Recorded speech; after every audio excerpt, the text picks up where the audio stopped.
Welcome, everybody, to another edition of Millennials Are Killing Capitalism Live. It is good to be with you on this Friday, wherever you are. Obviously, it is a crazy couple of years. And last night, for those of us who were going back and forth between streams or in the streets or whatever of all the anti-ice protests. There was an uprising at a detention facility in Newark, I believe, too, that a lot of people were following. And in the midst of all that, you get Israel's attacks on Iran, right? And so anyway, I just appreciate being with you all, and having this conversation.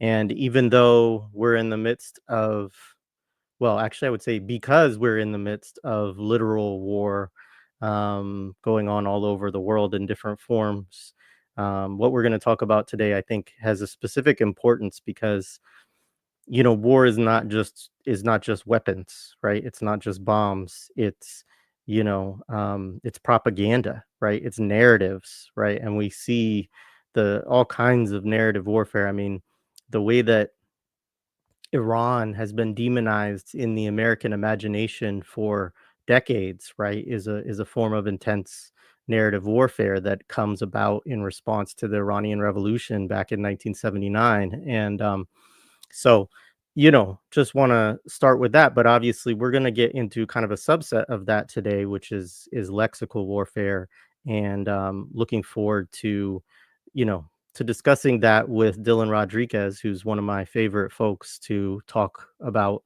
anything related to counterinsurgency. His book Behind Me, White Reconstruction, was one of the first books that, I think actually it was the first book I encountered that, really suggested, in his conversation coming out of that, is go read the U.S. Counterinsurgency Field Manual. And so that kind of, I had read certainly other stuff that talked about counterinsurgency, but actually going and say, hey, let's read the texts, right? And so I appreciate that. And we're going to talk about we'll talk about this lexical warfare concept. We're also going to talk about some different trends or discussions happening within counterinsurgency spaces. But we're going to talk also about, the attacks on universities and, a bunch of other stuff. I don't need to say too much more. Let's just welcome Dylan to the stage. Dylan, it's good to be with you, man. Always good to be with you. Yo, what's up? Just shout out to you, Jared, for persisting in creating these spaces, stoking these spaces, especially in the midst of overlapping theaters and registers of warfare, official and undeclared. So yeah, this is a critical moment to be doing that kind of work, and I cite the work that you do and that MAKC does all the time. So I just appreciate that. Just shout out to you. Appreciate it, man. Your mic was cutting out a little bit there as you were talking. I don't know if it's like the way My that bad. you're How's turning. that? Yeah, that's better. Okay. And definitely always appreciate, I know that you do shout us out, and that's great. It's an honor to be shouted out by you, and we try to uplift the work that you do as much as we can as well. And yeah, to that end, also, folks might notice I'm on a better camera than I have been in a while, so we did an upgrade there. So if folks, I knew that Dylan always comes with a nice camera, so I was like, I have to try to match that. And so yeah, just a reminder: support the Patreon, support the channel.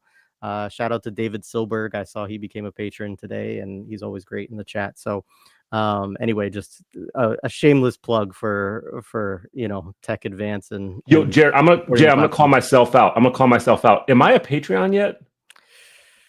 I don't know. I'd have to. Okay, check. you're gonna have to call me out on that, because if I'm not, I forget these things. If I'm not, then I think that's you my are bad. actually. Okay, I think you are. Okay.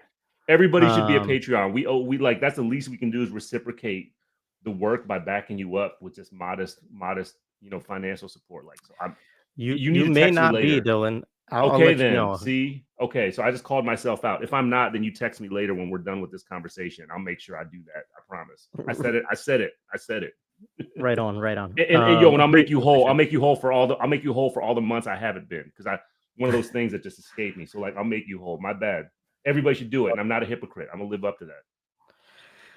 Much appreciated. So I wanted to start kind of by going back to, anytime we talk, I like to kind of reference back to like what we have previously discussed. And actually, I'm going to Yeah. make a playlist with some of those discussions for folks to check out. But one of the last conversation we had was about Stop Asian Hate, and a piece you had written that was, going into, all the problems and all of the ways that you saw Stop Asian Hate, and particularly kind of a couple of the formations that are funded or monetized through that hashtag movement.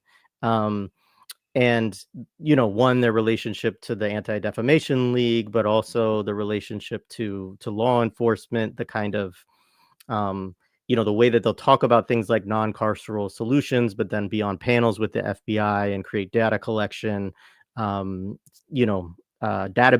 that are stuff that can be, I think you said, criminogenic, like stuff that can lead to the criminalization of folks associated with hate crimes and hate incidents, which again is like a framework that the Anti-Defamation League uses as well to document instances of anti-Semitism, which for them also includes any instance of anti-Zionism at this point.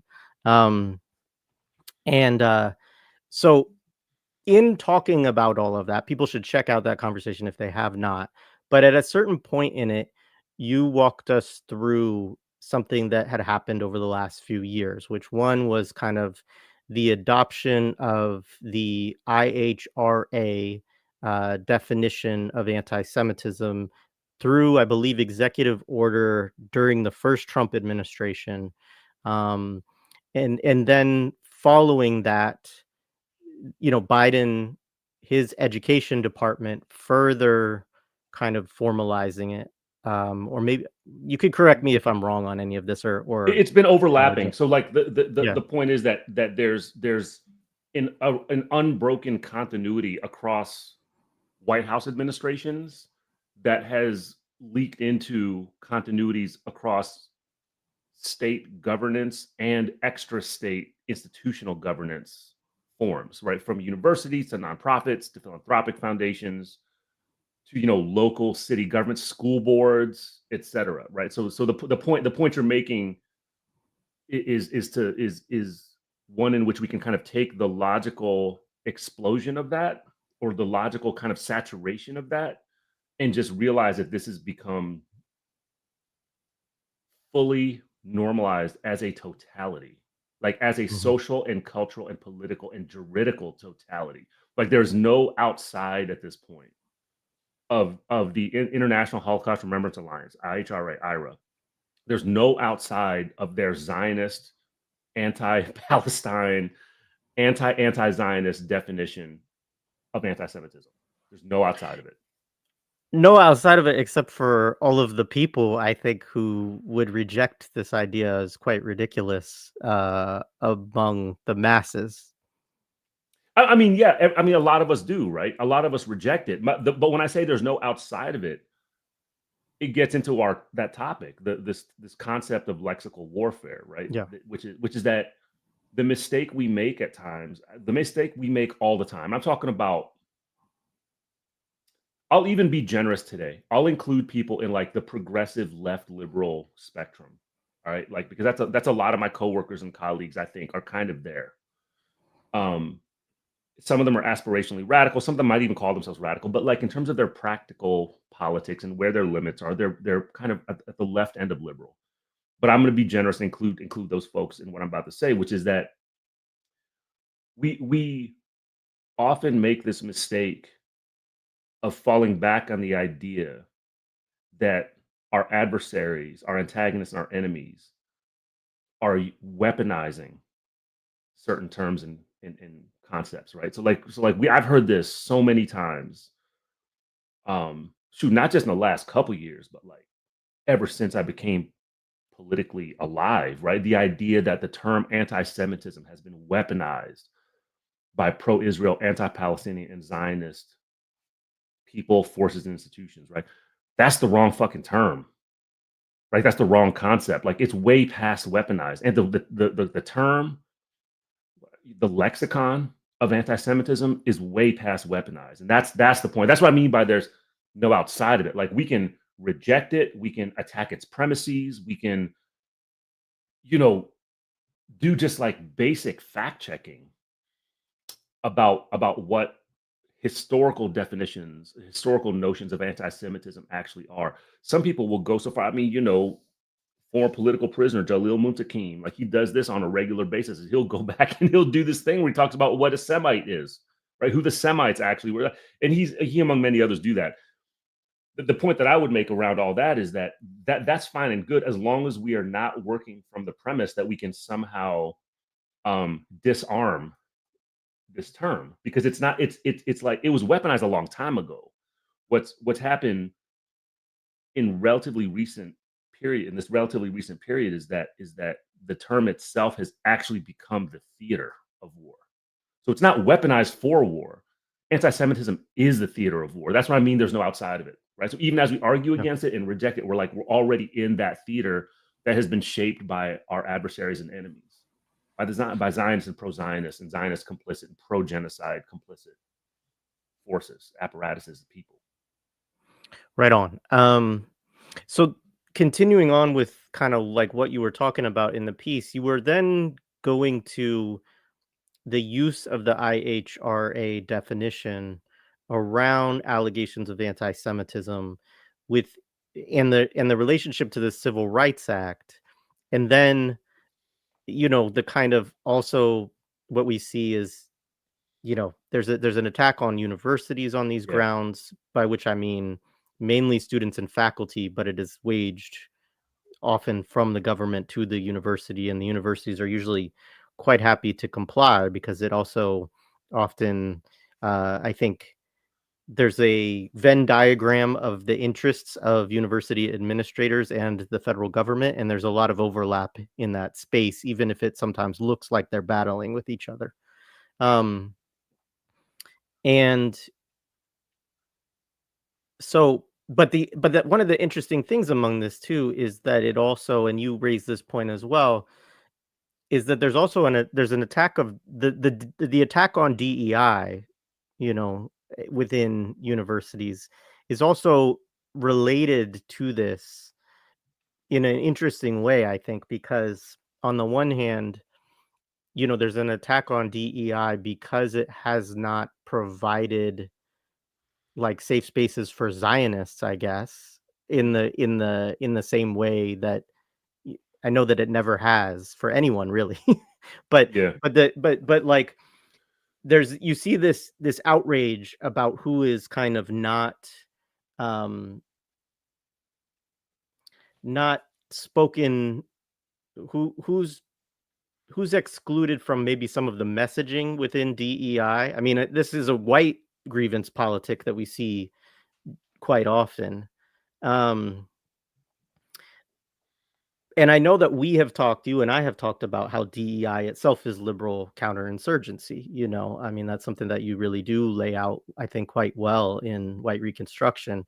And so, can you talk a little bit about this battle, this university aspect of like what are the mechanics of how the legislation and the policy is being used? What do you see as the agendas of this? And yeah.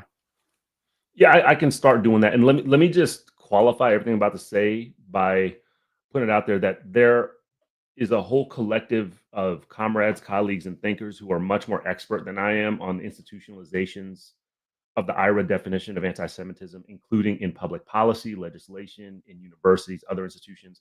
I want to give a shout out to this group, Institute for the Critical Study of Zionism, of which I'm proudly a part. We have actually a podcast series that is specific to, it's titled Battling the IHRA Definition, meaning of anti-Semitism.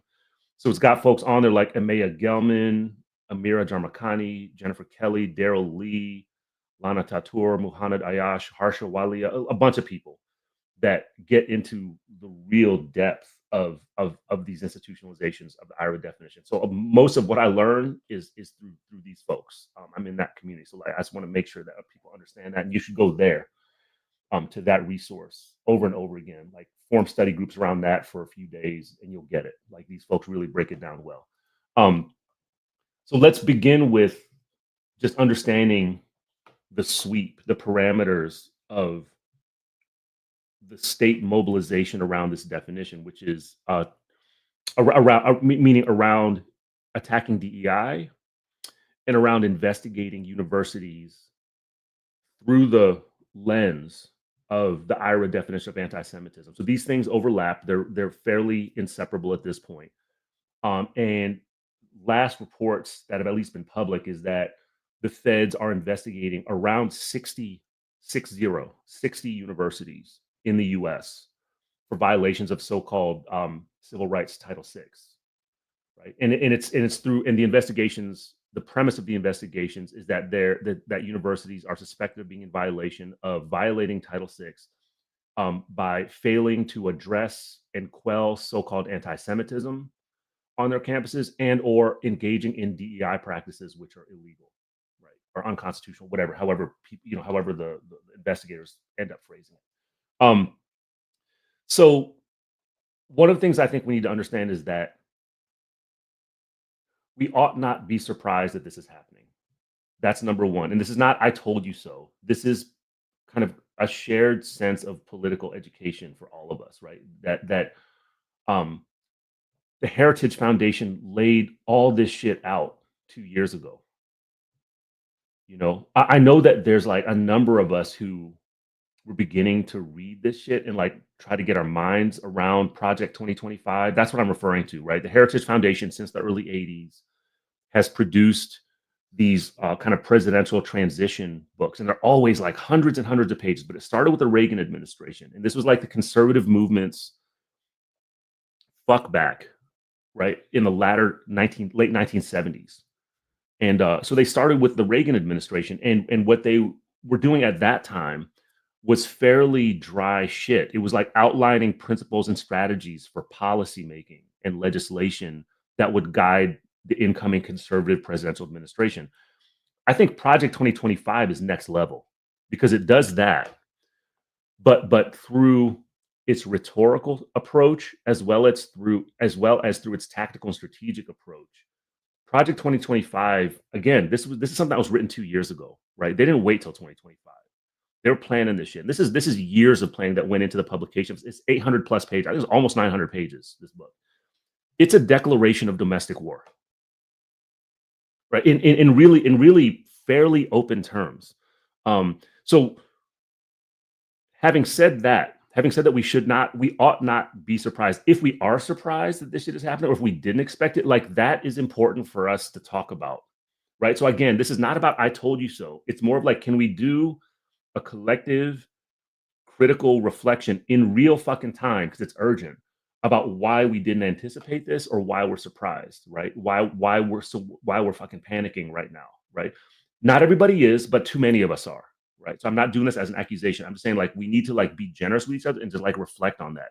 That's number one, because our adversaries from the right to the liberal center, right, who I consider to be at this point enemies, like they have been studying and anticipating every move, every step of the way, right? So I don't think most of them are really surprised, even though there's a theater in which they will act out, outrage and pearl clutching around like what this administration is doing.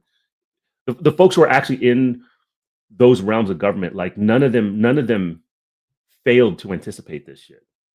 Okay, so like that's number one. I think it's really important that we understand that as a point of political departure. All right.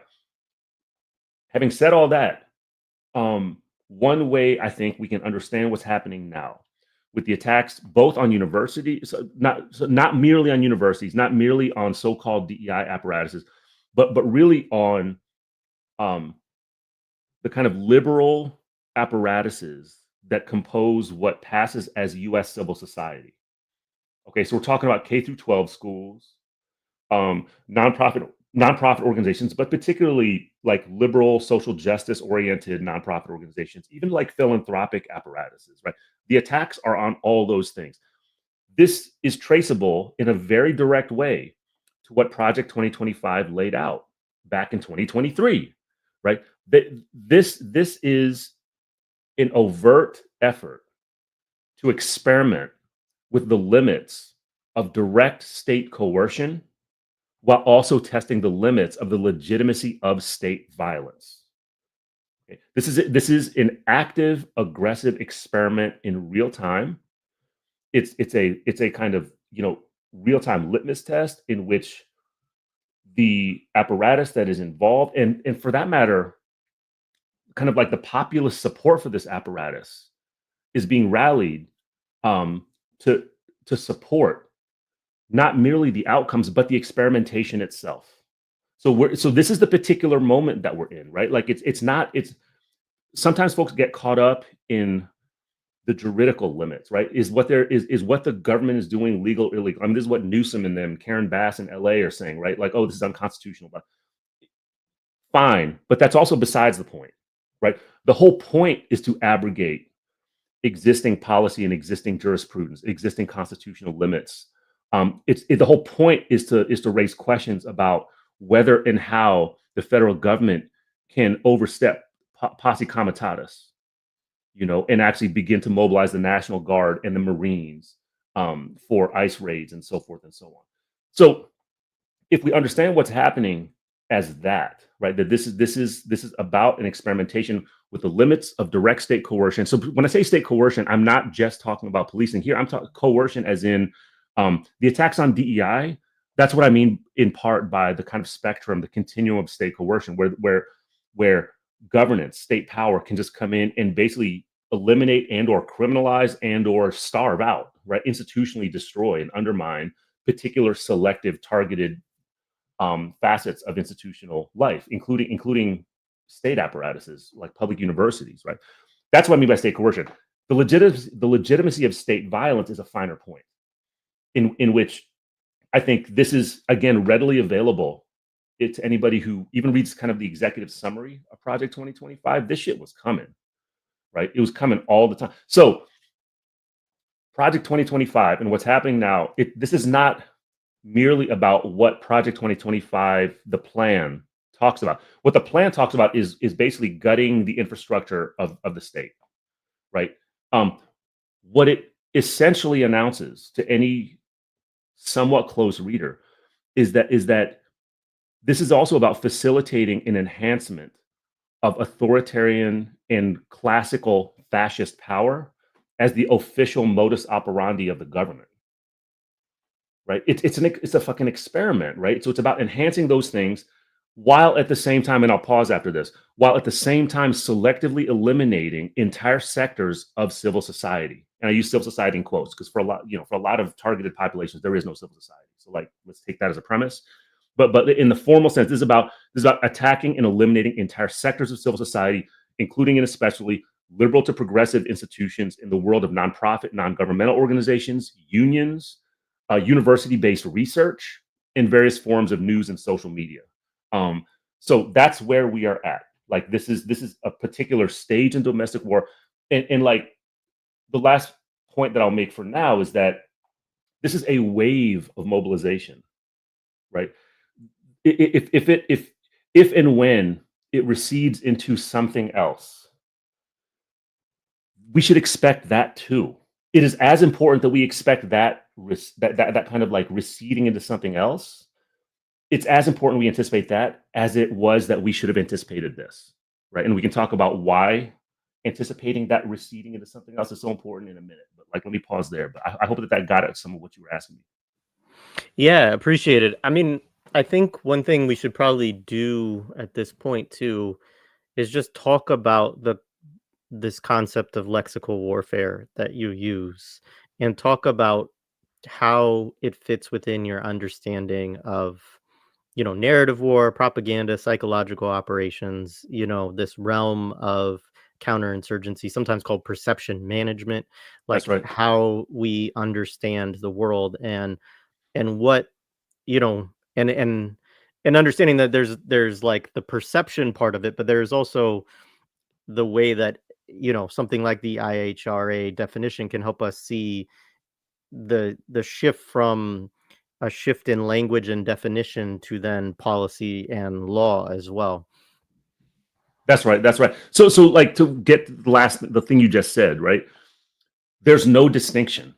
There's no distinction between lexicon, which I'll define in a second. There's no distinction between lexicon and all of those things, right? All of the so-called concrete and material things, from law to governance to policing, to kind of material maldistribution of wealth and goods. Like, all of that it's lexical from its foundation. What is lexicon? So the reason I think it's important to use the term lexicon rather than other terms, like, for a minute I was using the term keywords, I was using other terms, but lexicon addresses this better, because my understanding, after doing a little bit of work on it, is that lexicon refers to kind of the collection of words that reflect the basic knowledge that people have about expressions in everyday life. In other words, it's a kind of a common sense, right? There's something that linguists call a mental lexicon, which they think about as dynamic, as like kind of flexible. But the key point about using the concept of lexicon is that what it refers to are the connections that people make between contextual connections that people make between words, specific words, and larger categories and concepts that they live in their everyday lives. So we live within a lexicon. So, the words orient toward each other because of a context. So it's about the whole context in which we use certain words. In this case, we're talking about the term anti-Semitism, or even the term DEI, or think about the way that the lexicon has shifted and focused on the term CRT for a minute, right? So this is what it means to think about lexicon. Now, why think about lexical warfare? Well, because we got to pay attention to, the eminent Black radical feminist cultural critic Hortense Spiller's terms, right? That she laid out for us years ago when she gave us a rejoinder, gave any of us engaged in serious radical study, Black study, when she wrote, and I've like almost memorized the phrase, but I think I've got it down, when she says, "We should say at the very least that sticks and bricks might break our bones, but words will most certainly kill us." Right. So when she wrote that a few decades ago at this point, she was addressing the fact that it is the lexicon of slavery, right? Is the lexicon, for that matter, of the New World, that is directly, concretely, materially responsible for all of the material and physiological and biological and ecological and cultural violence that is enacted on the bodies, spirits, and being of African descended people in this hemisphere, right? And then so you follow that notion of this lexicon, of this New World lexicon, with the thought of someone like Sylvia Wynter, right? Yet another paragon of Black radical thought, who talks about how the very same lexicon that Spillers addresses is responsible for establishing what she calls the socio-political order of the New World. So the lexicon is what gives order to this wretched fucking beast of civilization, right? The lexicon is kind of like the mental, rhetorical, everyday cultural glue that orders all that shit.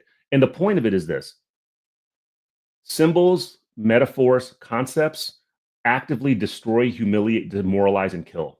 That's what they do.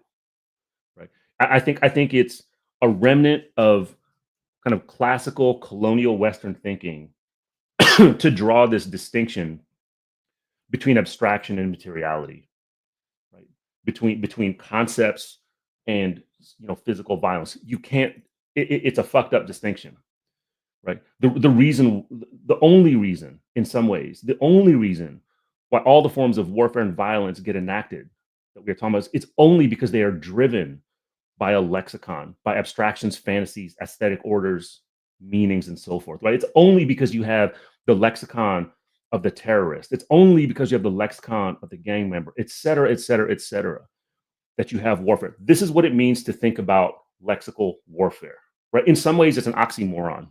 All warfare is already lexical. Now, this is different than thinking about the weaponization of certain words. So I think that does happen, right? So in other words, I think for a while, CRT, right? I'm not even gonna say critical race theory, because that's not what they were saying. They were just saying CRT. Like the shit I would hear from like friends and family members and extended family and acquaintances that were falling into this lexical trap, like they wouldn't say critical race theory to me when they would like argue with me about it. They would say CRT. And I would ask them, yo, what does CRT stand for? And they sometimes got it, sometimes they didn't. So CRT actually became part of a lexicon that was being weaponized. I don't know that CRT itself was turned into a theater of war the way anti-Semitism has been, because I think that like that's next level, right? We need to understand the levels through which this warfare unfolds, right? Through which the sticks and bricks break bones. But this is all available in some ways fairly directly in the 21st century revisions of the U.S. counterinsurgency curriculum. You know, I mean, I think we've talked about it on the show before, maybe one of our study groups before. Well, I know we talked about our counterinsurgency study group, right? How there's an entire section of the field manual 324, that's actually titled "Coin Narrative," right? Counterinsurgency narrative, and like what that entire section stresses is the centrality of political storytelling in the conduct of warfare, right? Like this is about identifying a target audience, analyzing a target audience, and then like consulting with cultural and area studies subject matter experts. We're talking about academics, right? Like humanities researchers, social science researchers, to develop and refine the approaches to lexical warfare. So what we're talking about then, and again, I'll pause after I make this point. The weaponization of language is different. The weaponization of language, or the weaponization of a term, what it implies is a tactical, propaganda-based mobilization of particular words and phrases for the purpose of extracting certain outcomes. So when white supremacists weaponize the terms of civil rights, right? Equality, colorblindness, anti-discrimination, right? When they use that to dismantle so-called DEI. When pundits and organizations weaponize so-called academic freedom, a term that we hear in a shitload nowadays, right? In university and college settings. When they weaponize academic freedom to advance or embolden fascist, neo-Nazi, eugenicist, misogynist, transphobic, etc. programming, right? Under the rubric of it being protected under academic. That's a weaponization, okay? Lexical warfare, on the other hand, is about reorganizing and redirecting entire parameters, entire theaters of conflict through the conquest and colonization of words, definitions, and narratives.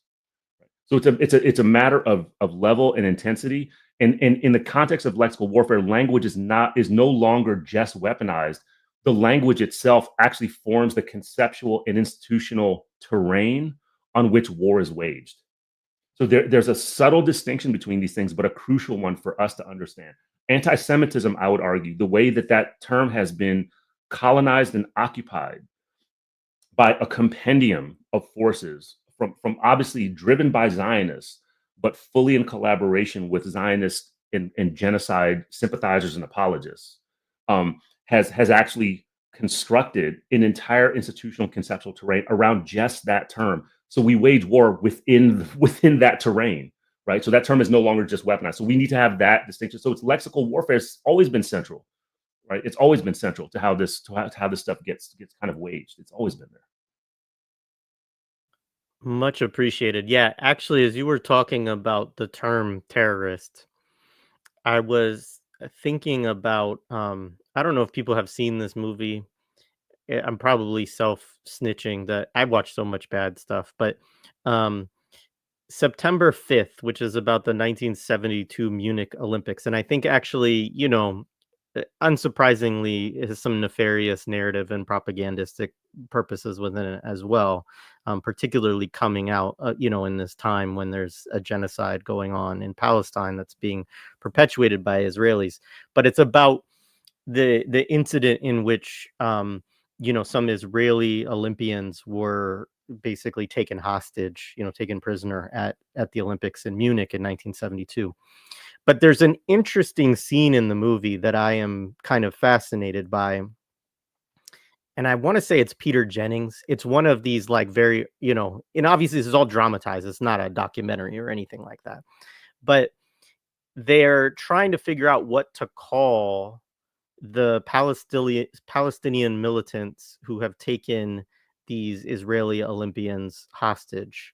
And, they're I think it's Jennings who's saying like, well, no, they're commandos, or they're like, they're militants, right? And so he's spent more time in the Middle East, right? And it's in a different political context in which, forms of armed struggle have a much broader acceptance, and there's a certain acceptance of the Palestinian Liberation Organization, and which wasn't party to these particular this action, but um so he's actually in the movie, right? And I have no idea the veracity of any of this, right? But he's in the movie actually kind of advocating them to use a term that retains some political agency for the people who are actually have, taken these Israelis hostage and who have some sort of political agenda around it. And other producers and so on, basically the term terrorist comes out, and he's like, no, you can't say that, that's very politically charged, it has this, we can't just use that term. And eventually he gets overruled, and the producers decide, and I believe part of the point of showing this is I believe this was the first time that the word terrorist was actually uttered on network television. And it's an interesting thing because, I mean, just that turn and how far away that we are, like, at this point there would never be any discussion within a newsroom when somebody starts to use that term of whether it's acceptable or not. If it's not a if it is a state actor who's committing the act, it's going to be condoned or whatever in some sort of way. Like, linguistically, there's going to be some defense of state violence. But if it is a non-state actor, then they're unequivocally going to use that term. And I just say that to say it's an interesting example of how much of a shift that we've had in an understanding of anti-colonial struggle and of an acceptance of a validity of forms of armed struggle, to a place now where that is always demonized. And I mean, we see this too with, even in LA, right, with the uprising around ICE that started there, that has proliferated in a lot of ways around the country, that you know that this is all, being demonized by all sides, even as the liberals trying to co-opt it is an interesting thing, or trying to defend in some way their sort of state sovereignty or whatever they would call it, from the National Guard or the Marines and federal oversight. So I don't know if you have any thoughts on that specific example, not necessarily the movie, because I'm sure you didn't probably waste your time with it, but just that I've wasted my time on shift in plenty. framing. Yo, I've wasted my time on plenty of shit. I'm with you. Like, I'm not gonna talk about. I don't want to like endorse any of the shit that I watch, so I'm not even gonna mention. But like, I'll just understand that I'm like, I sit there on that fucking couch with you and shit, right? Like, I think a lot of people that are watching and listening to this probably can relate. But like, I tell you, I think it's important. Let me just back up. Let me say, I think we need to not apologize for that, even though it is kind of embarrassing, right? I actually think we need to actively engage in kind of like a collective critical viewership around some of this shit, because if we can bring our gifted collective analytical sensibilities to this shit, like, it's popular cultural propaganda. All right. So like the way you just broke it down for us is really, it's like, that's a fucking gem, man. Like, you just gifted a bunch of people with tools to bring to screening that particular film or something else that is indispensable, right? So I think we actually need to do that shit. We need to watch this trash, not only because we fucking enjoy it at some level, right? Like, knowing how fucked up it is, but also because, like, inevitably we will bring our critical sensibilities to it and like have a take. Like, if somebody asks you what your fucking take is, it's going to come out the way you just said it. So like, I think we need to popularize that shit. Right? We need to popularize that. Like, the reading practice, we need to popularize that shit. So thank you. Right? We fucking owe you one for that. But this is to say that what you're touching on the other side of kind of like the Zionist and global empires construction of a theater of conquest, warfare, and basically asymmetric violence around the term and concept or lexicon of terrorist. On the other side of that is this compulsory, like liberal, white multiculturalist sensibility that courses through much of the global north and what used to be called the first world in particular around a mandate to pacifism, which is something more. I mean, Ward Churchill's book teaches us this in Pacifism as Pathology, right? But it's something more than something significantly more than the compulsory mandate to nonviolence, right? Which is always there too. So in other words, what people, when I say people, I'm talking everything from state officials to kind of people who consider themselves or who others consider to be social movement leaders or so-called thought leaders, influencers, et cetera, et cetera. Like this whole compendium consortium of people who we assume we're supposed to listen to, right? They will use the term nonviolence, but what they're actually talking about is pacifism. Right? So that's on the other side of the terrorism thing, right? So like it used, like there was a moment, there was a long historical moment in which the notion of nonviolence was understood somewhere, depending on where you were, what the situation was. It was understood somewhere between tactic and strategy, or some blurry line between both, right? But it wasn't necessarily generally understood as ideology, you know what I mean, or as like a principle.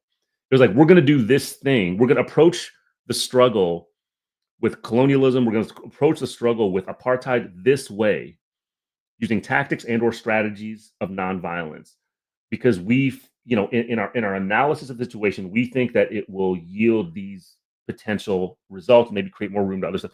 And here's the thing, right? Like something that folks probably who are listening and watching our conversation already know this, but I'll repeat it, which is that for almost that entire archive, historical archive of movements and people and collectives that engaged in strategic tactical forms of nonviolence, it was already understood that it was accompanied by some version of armed guerrilla war, right? And I use the term guerrilla like in the most capacious, generous way here, right? Like underground, above ground, direct confrontations with the state, armed, underarmed confrontations with the state, but stuff that was unapologetically about posing a credible, defensive, or sometimes aggressive and offensive threat to an oppressive state power, right? And for that matter, an oppressive extra state power. Like that was understood, you know.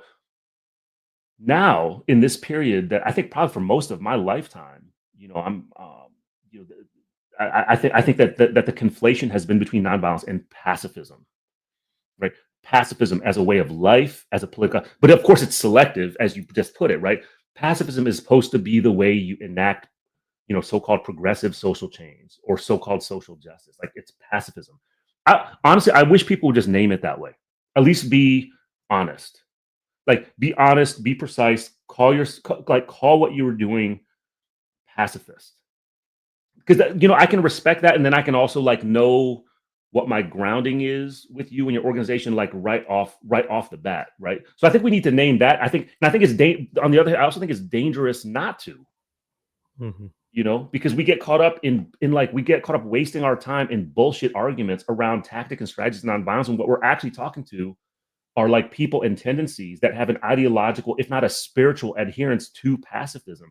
And as like many of our Black radical, you know, and indigenous and other anti-colonial and liberationist, you know, ancestors and colleagues have taught us, this pacifism shit, I'm paraphrasing, this pacifism shit will get people killed. Yeah, and I mean, I can't help, again, we're thinking about words today and lexicons. I can't help but think of the deep connection between pacifism and pacification, which of course is a synonym for counterinsurgency. I mean, don't forget, right? Like, don't forget that according to its own kind of like academic roster, you know, the roots of counterinsurgency are in the pacification campaigns in places, particularly in the Philippines. My understanding of it is that the first time the U.S. military, in an official sense, used the term pacification was in the genocidal conquest of the Philippines from 1899 to around 1905, 1906, depends who you talk to. Right? They used the terms pacification, and like they made no mistake. There were no mistakes. There was no equivocation about what that term meant. Right? Pacification meant that you would eliminate and burn and raze, right, in order to create what the military considered to be peace. Right? Peace meant you eliminate the insurgents and insurrectionists. They're gone. Howling Jake Smith famously called for eliminating every indigenous person over the age of 10. Right? Famously did that. And of course he was understating the case, right? They got rid of everybody, got rid of babies. That's pacification. So I think that it is always useful to come back to that. That if we are dealing with pacifism, what is the relationship between pacifism and pacification? And I mean that as a real question. Like that's an open, ongoing question that we have to address all the time. Absolutely. And yeah, the Philippines is going to come up later in our conversation too. All right. So I want to talk a little bit about, think with you a little bit about, we've talked about this, and you're probably going to point me back to Project 2025, which is fine, because that's a good thing for us to talk about. But as we've sort of laid out, like you have all this civil society stuff that's under attack. A lot of this civil society stuff that's under attack was already a part of a liberal apparatus of counterinsurgency. I mean, that is what your work and others, or Sami Burton, many I think have done a really good job of illustrating for us, is the role that the nonprofit industrial complex, foundations, universities, and more play within a liberal counterinsurgent kind of apparatus.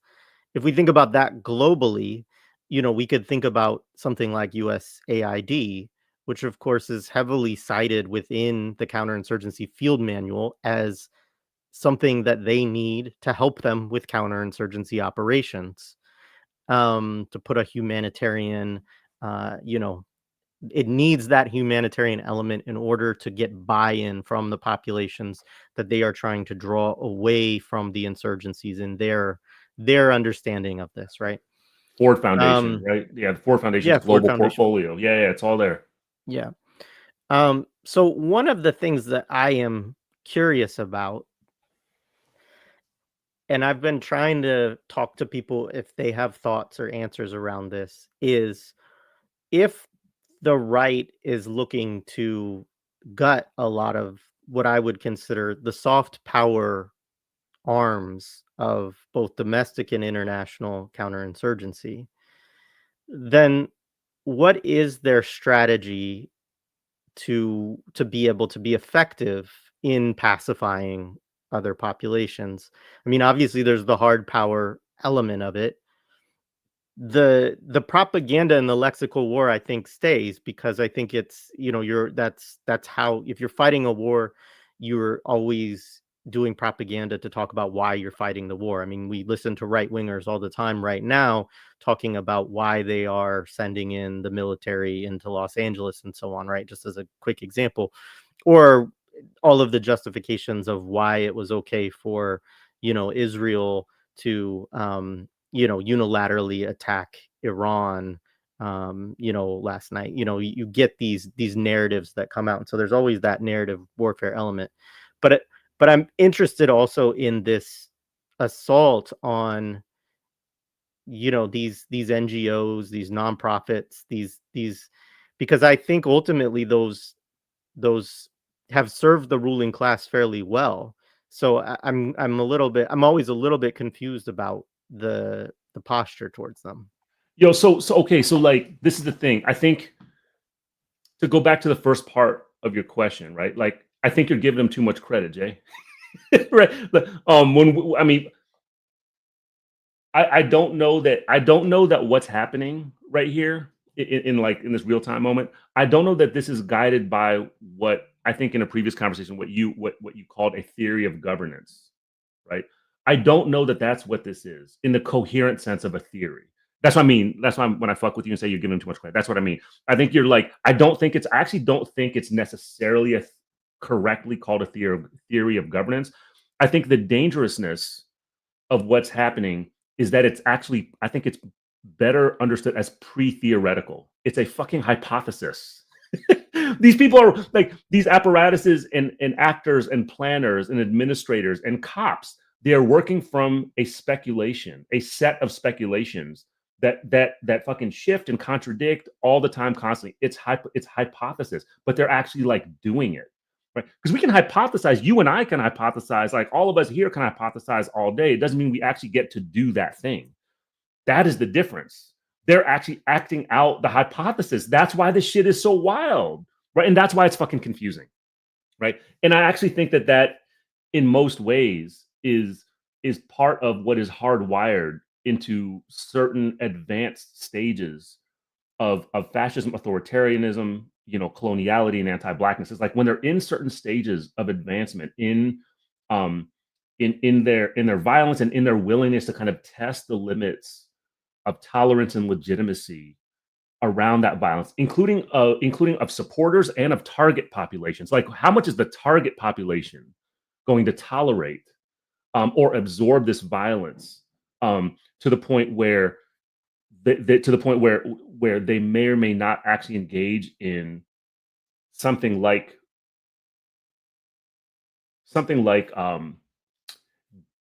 decentered, maybe semi-organized guerrilla resistance against it or something, right? I don't want to get too to it, but hopefully you can kind of deduce what I'm saying, right? Like, they're testing the limits of that shit. So this whole thing is a fucking experiment. It's an experiment. And there's a testing that's happening. This is an experimentation happening at the limits of what forms of authoritarian power and state violence, and this is the point, can be normalized in the US nation building context, right? So like, if we're thinking about this as a moment in which the limits and possibilities of normalization are actively being tested and potentially, I would argue, concretely expanded. Now the limits of what is normal have done this. In like, I am going to bring us back to Project 2025 because I forgot to cite this earlier. This is so from the opening pages of Project 2025. The director of the project, somebody named Paul Dans. I don't know that much about him. I didn't do my like Oppo research on him, but if you just bear with me, he writes a couple sentences that I think we need to take really seriously. This is on page, one of those unnumbered pages at the beginning of Project 2025. This is what he writes, quote, "With this volume, we have gone back to the future and then some." Holy shit. Right. Okay. It's not he says it's not 1980. In 2023, the game has changed. The long march of cultural Marxism through our institutions has come to pass. The federal government is a behemoth, weaponized against American citizens and conservative values, with freedom and liberty under siege as never before. The task at hand is to reverse this tide and restore our republic to its original moorings. Is too great for any one conservative policy shop to spearhead. It requires the collective action of our movement. With the quickening approach of January 2025, we have 2 years and one chance to get it right. Project 2025 is more than 50 and growing of the nation's leading conservative organizations joining forces to prepare and seize the day. Right, there you go. There you go. Thank you for showing everybody. And then y'all can read on your own. Like, you can find this shit online. So this is what we're talking about, right? Like, it's an activation, right? What we're inside of it is an activation toward this, and this is the kind of thing I'm talking about. Like this kind of rhetorical storytelling, actively hypothesizing and speculating apparatus. Like this approach is like throughout this text, you know, and it's a call. It's literally a call to arms, right? It's literally and metaphorically a call to arms. Seize the day.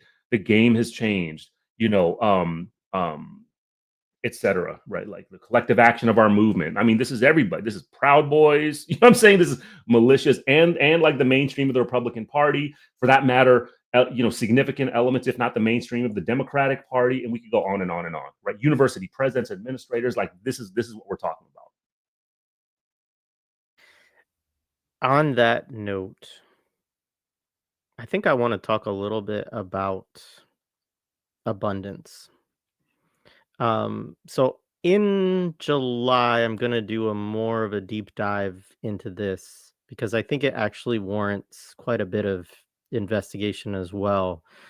It actually, I've done a little bit of research, and it comes out of the YIMBY movement. It comes from the same political genealogy, same actors, and it's a. I mean, on one end, just to say, like, there is a, again, thinking of lexical warfare, co-optation, elite capture, how whatever people want to use term they want to use to think about this kind of stuff.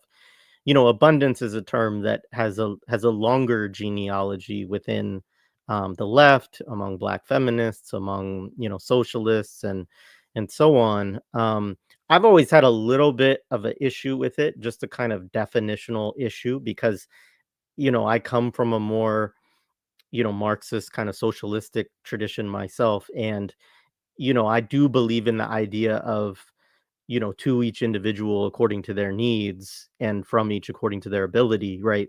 And not a notion that we need um excess of things, that we need more, which abundance, if you read the definition, does have this idea of we actually need more than we actually want more than we need, right? Or that there needs to be an excess beyond needs.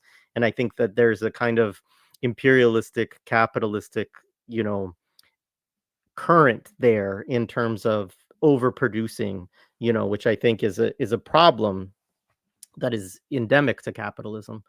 But that critique of it aside, it does have its own history within the left.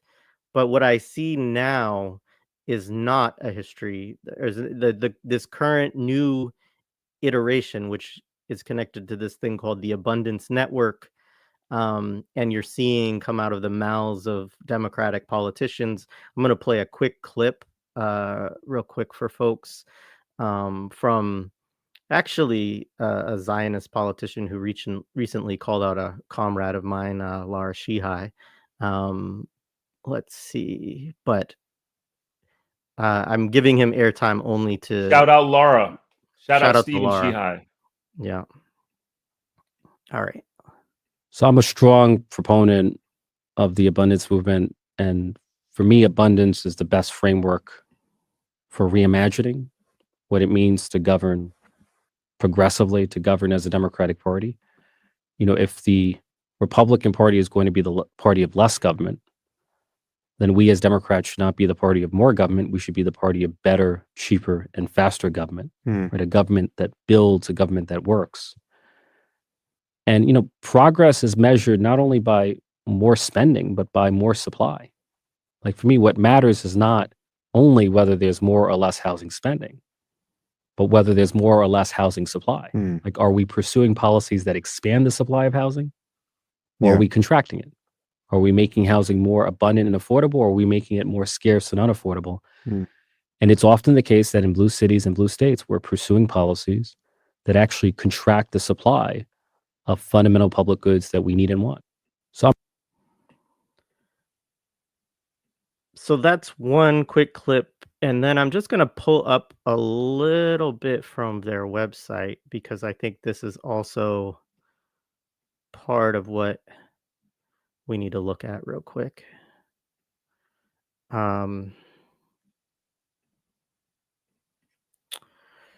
So again, government that gets results. But this is really, so they have an AI generated picture of Teddy Roosevelt.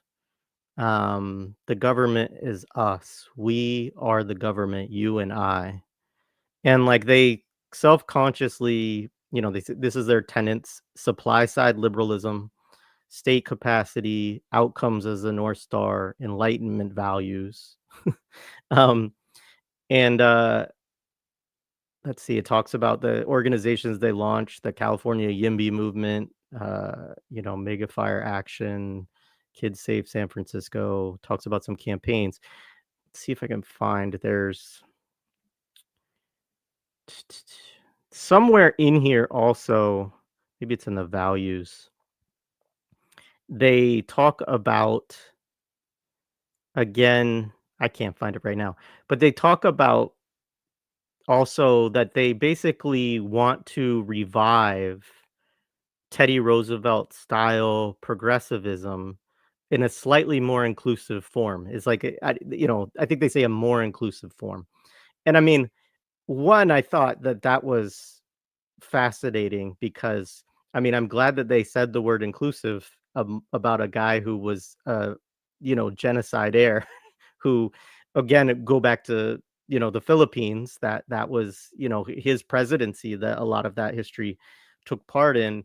And, um, and obviously, participated in the settler violence against indigenous people. We recently did a conversation with Tariq Khan on his book, The Republic Shall Be Kept Clean, which is about the relationship between anti-left repression, the repression of anarchists, and the repression of, or the slaughter of indigenous people. And Roosevelt features quite prominently in that book. And but it's also, I mean, there's all these issues. I mean, we did have a good conversation with Gemma DeCristo and uh, Toshio Marinek, I think is his last name. I can't remember, but you probably know them.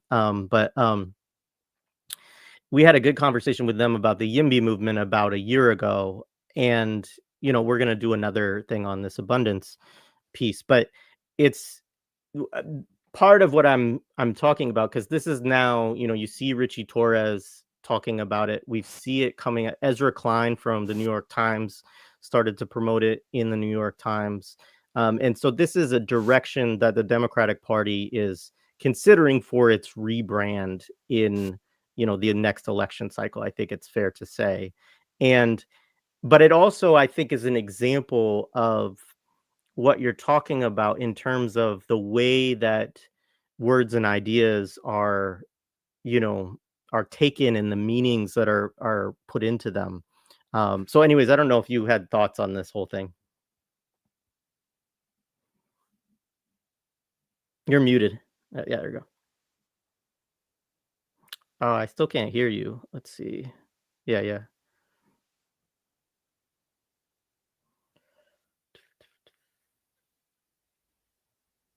His mic probably cut out. He'll probably be right back.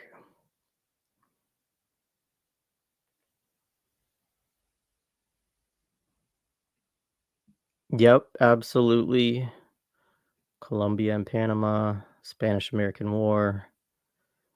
Also, I meant to say this, but lynching was quite prominent during his presidency, the lynching of Black folks. Um,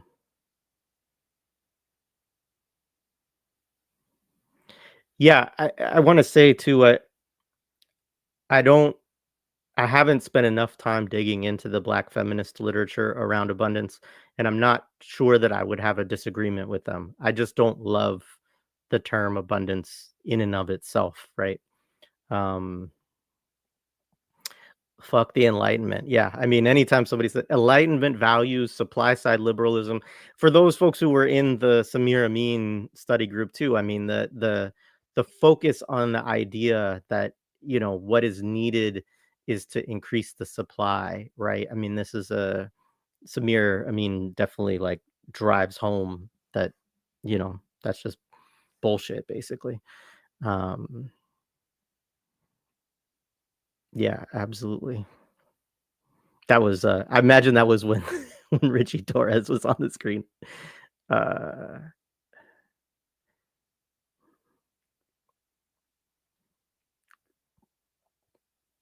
Sorry, I'm just reading through stuff in the chat while he's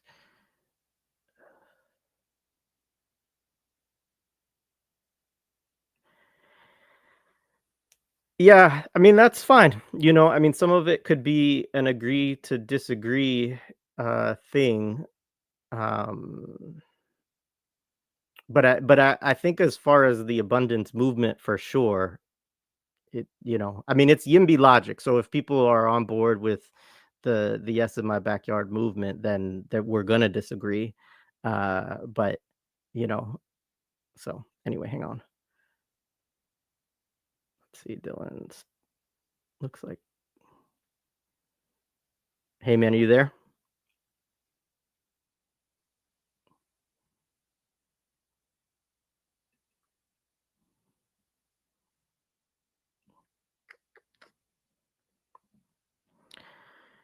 Yeah, so as opposed to NIMBY, correct, but that's a false dichotomy that they create. So I'll drop a link in the chat to the conversation that we had while Dylan's working on his getting his computer or his camera back up. Um, let's see.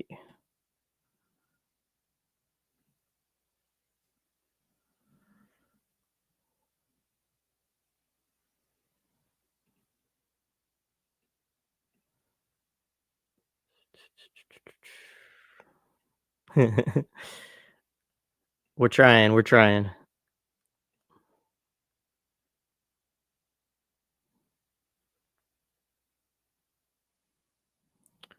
All right, I'll find it in a minute. Let me see if I have some comments. Ah, yes. I wanted to say that I saw this earlier and I totally agree. Yes, the United States is certainly a partner. And it actually, I mean, I think it's a part of a very fucked up, strategy of compellence, which something that we want to get to in a few minutes, but of you're negotiating, quote unquote, but then you allow your proxy to do this big scale attack in the country, assassinate a bunch of leaders, assassinate nuclear physicists, and so on. And then you say, oh well, now you could still have a chance to negotiate after we've bombed you. So yeah, it's actually, I think, a really messed up thing. Um, with socialism being watered down and used to describe self-described users considered the same as anti-Semitism. So I gather you're meaning a form of lexical warfare. That's an interesting question, and maybe Dylan will have some thoughts on it. I think that's more one of my questions for Dylan that maybe we'll be able to get to is what is the difference between, in his view, elite capture and lexical warfare? Because I think that this is more what I would call elite capture in my mind. But I think we got Dylan back. Are you back? Can you hear me? Is your audio working?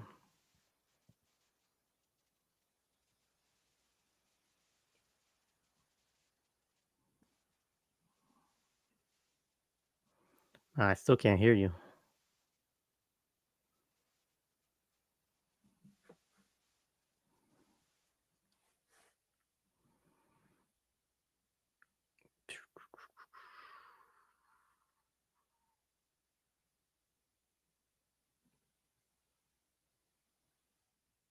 We should do that, Dubravka.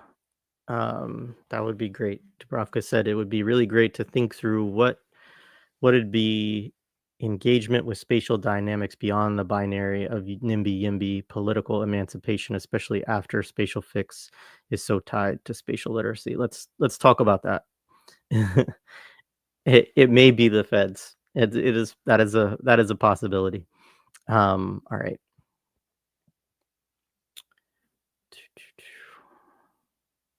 So back to this for a second. I mean, I think that some of this is a long history, right? Because when you go back to like Lenin's time, a lot of people were operating within social democratic parties, including they wouldn't have yet at that time been considered Marxist Leninists because Leninism wasn't a thing that had been really codified. But including people that you would think of as communists, right, and revolutionary socialists, as well as people who thought that you could, have a socialist party and electorally take state power. And so what I would say is there's always been a claim on the term socialism by people who believe in an electoral path to socialist state power.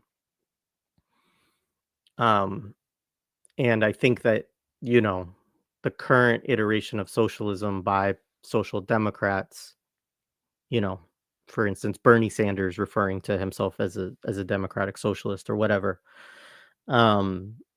is a part of that legacy. Yeah, and it's unfortunate in my opinion, but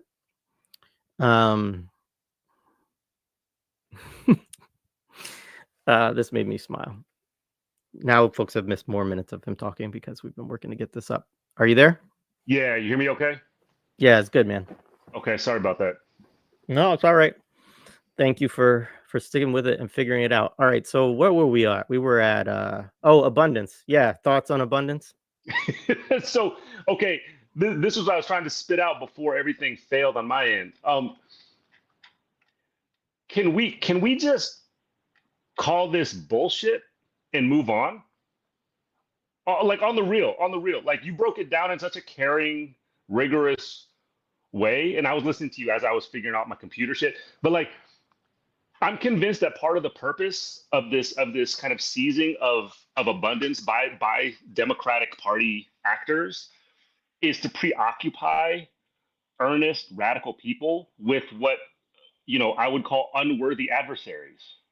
Like that TikTok you showed was like it oozes bullshit from jump. It's like you know what I'm saying? Like and dude knows he's full of shit as he talks. It's so obvious from any of us who have like just rudimentary interactions with either elected officials or people who are just like lying to themselves or lying to us. So all of this garbage that's being spit at us, like the YIMBY stuff, the supply side liberalism stuff, what you correctly what they named as this eco-modernism thing, like it's all there. It's all there with the AI Teddy Roosevelt. That's all we have to see to immediately just reject it and move on. So like that's honestly that's my initial thing, is to say like let's move on from this. Like if I was in the room, or if we were in the room with people who are saying this shit, I'm pretty sure that's what we would do. Right? It just reject it. Like, no, this is bullshit. We're moving on. Y'all talk to each other. Like, go waste your time in like I was about to say something inappropriate that referred to masturbation. But so like go deal with each other. Go hang out with each other and do that shit to each other, because like we got better things to do. But like this ideological performance though, like on top of all this, we need to understand, I think, why people like this are doing that.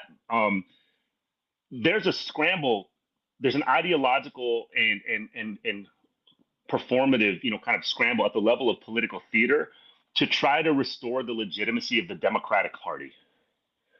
Right. So those motherfuckers like don't know what to do.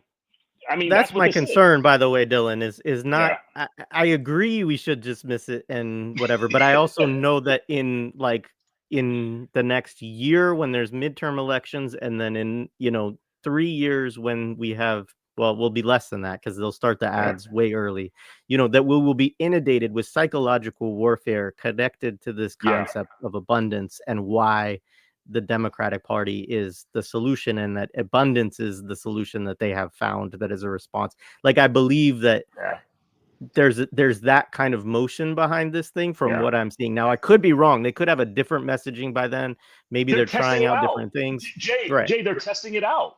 Right. Like they're running fucking a social media as focus group situation. Like that's what we, and look, we're giving them feedback, aren't we? It's like we're giving them the fucking feedback. This is bullshit. Like, we know it's bullshit. Move on to something more clever than that. But I think you're right. No, I think your point is well taken. I think you are correct.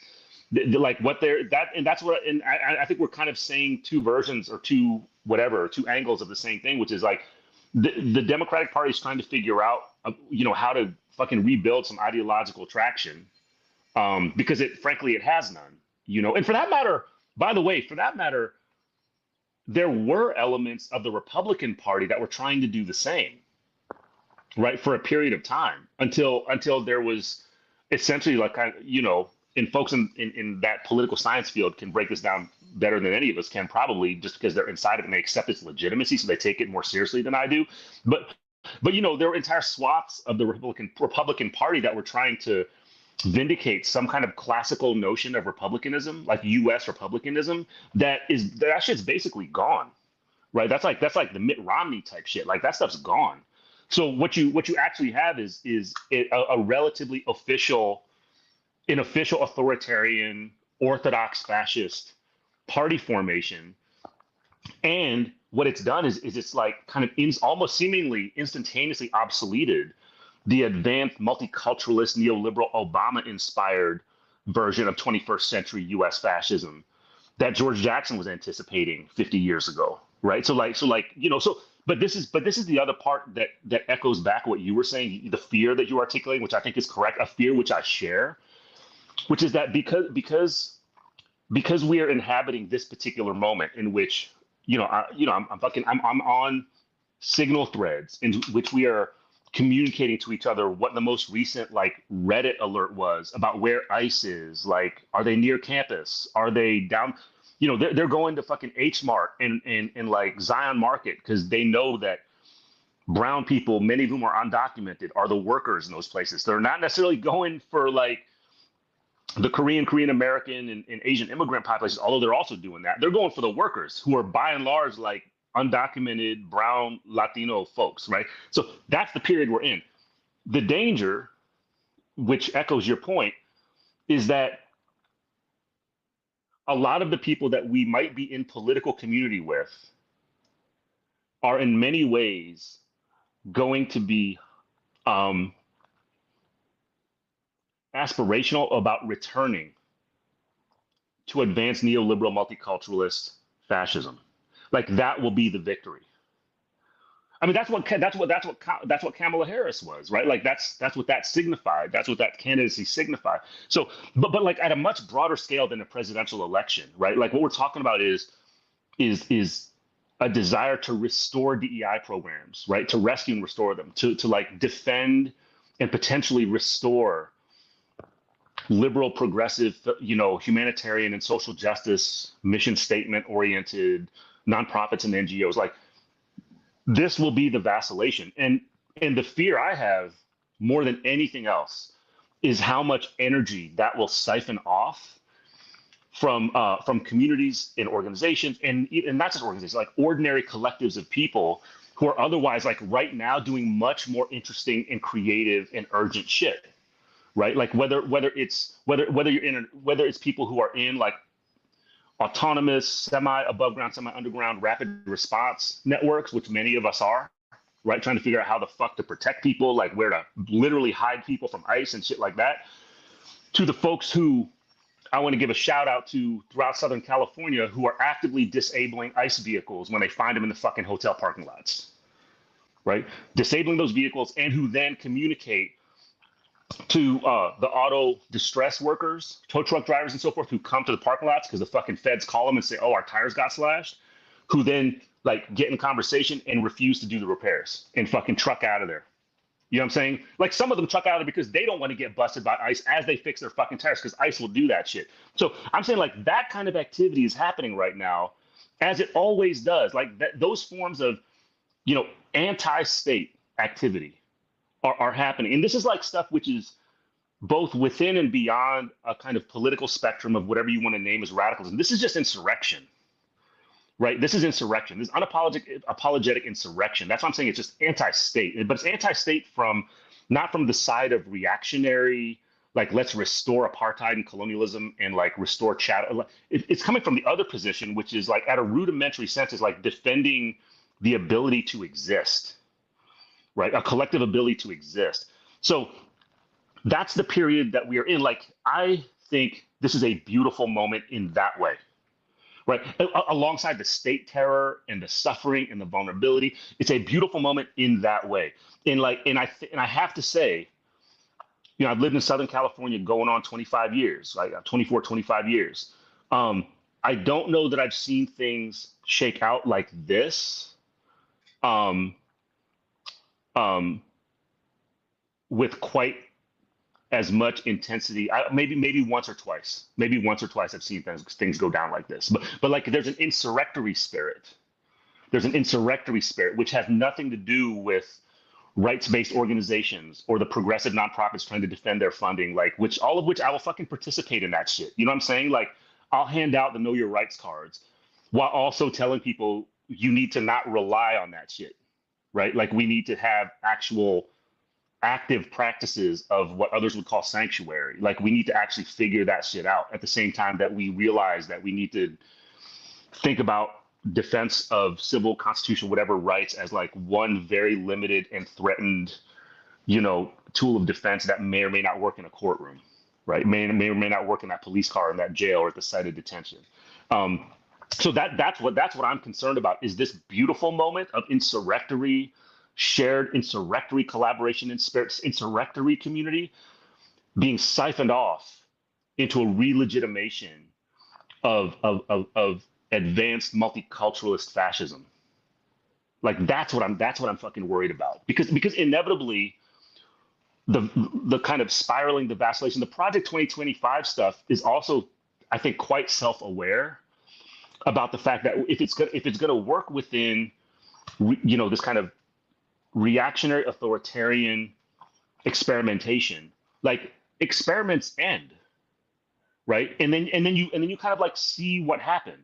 And that's what these motherfuckers are doing, right? Like the right wing, far right wing, whatever you want to call them, like they're doing all this shit, and they got their chaos actors there. And Trump is just one of them. They have a shitload of these guys.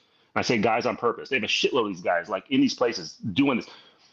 And the people in the Stephen Miller, the Bannon, like the planners at all levels are watching this unfold, and they will have, I think, a sober appraisal as like the dust of terror begins to settle. They will have a sober appraisal about where shit is at, and then okay, now what's going to be Project 2030 or whatever, you know what I mean? Like what's going to be Project 2028, right? Or 2029, I guess it would be, right? What's going to be that project? So what's next? Like what's next? So, but that's my fear. My fear is that folks who are right now in the midst of some combination of like a commune or proto-commune of like autonomous anarchist or anarchistic power building and infrastructure building and like solidarity building, that shit is the necessary energy when you're dealing with collapse. And like we're in collapse. We need to make no mistake. Like all this shit is a signification of collapse of the US nation building project, of climate, of governance and all that shit. Those are the tools, those are the relations, those are the energies that we need if we're gonna actually like foster some way to thrive, not just survive, but thrive within a collapse. And I think we got the tools. We just need to not let fucking liberals in the Democratic Party siphon that shit off with this abundance bullshit. But I got a feeling that everybody here, and probably a lot of people who aren't here, would watch that shit you showed, and just right away see through that dude. Right? Like that dude was like an AI, he was like AI generated himself, man. I'm like, is that dude even real? I know he's real. I'm just fucking around. But like he could have been an AI generated figure.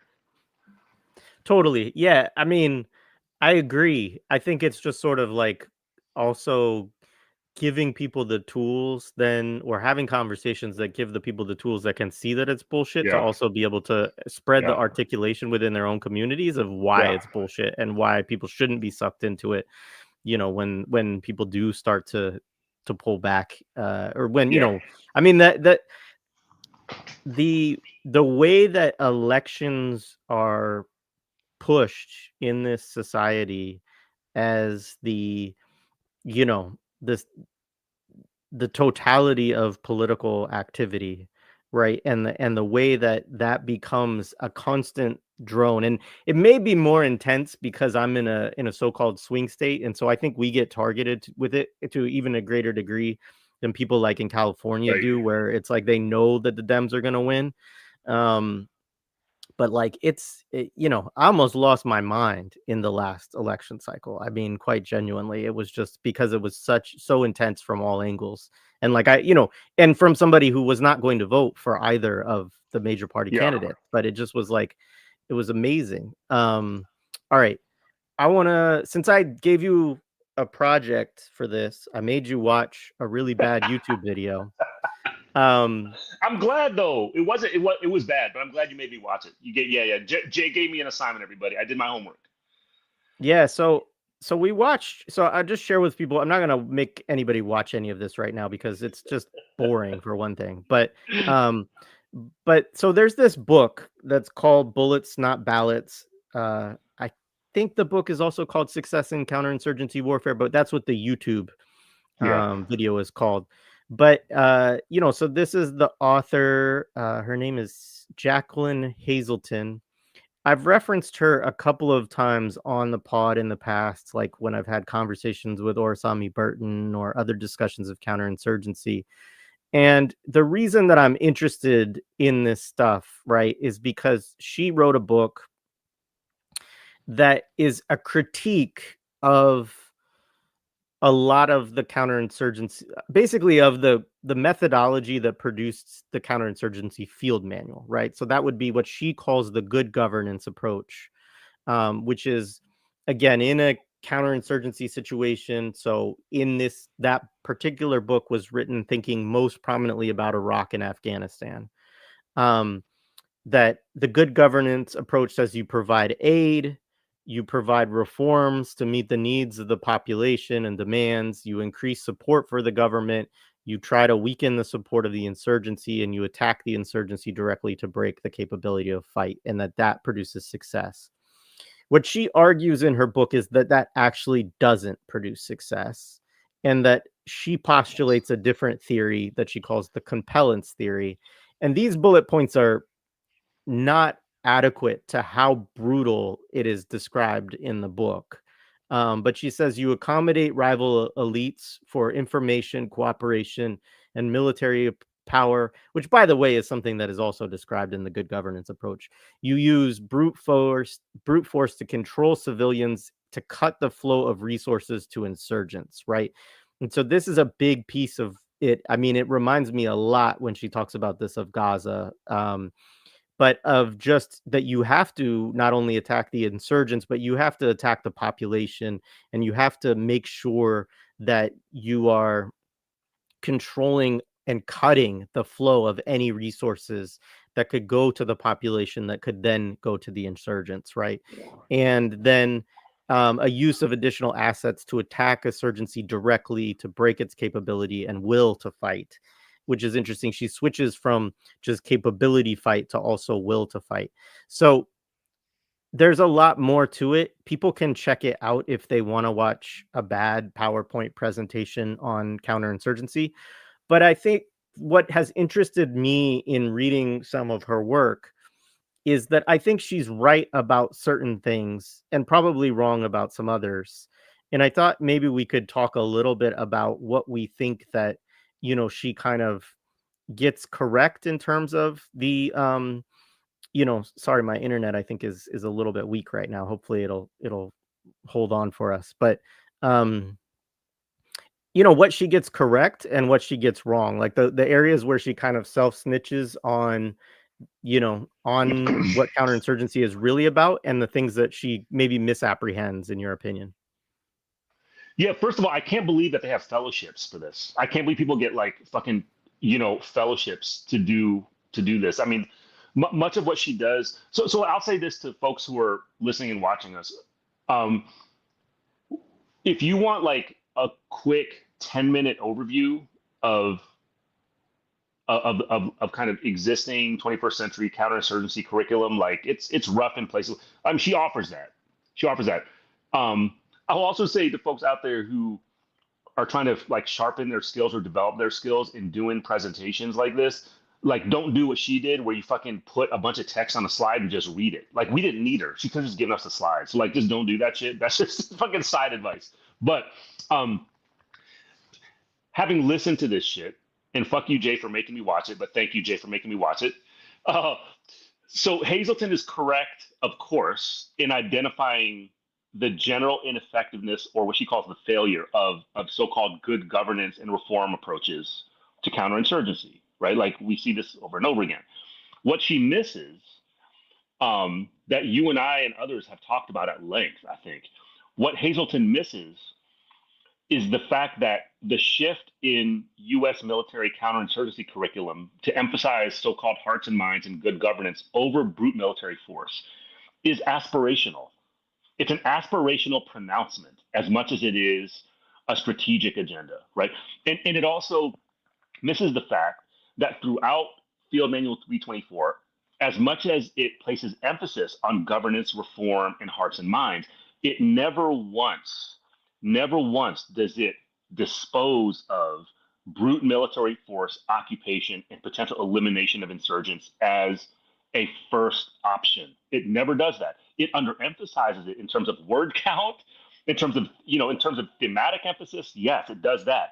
But I think she makes a subtle but important mistake in thinking that these things are somehow mutually exclusive. They are not, and that is the point, right? The thing that is useful about her presentation, once you understand this critique or this kind of critical read of her premises, what we can understand from her work and others like her is that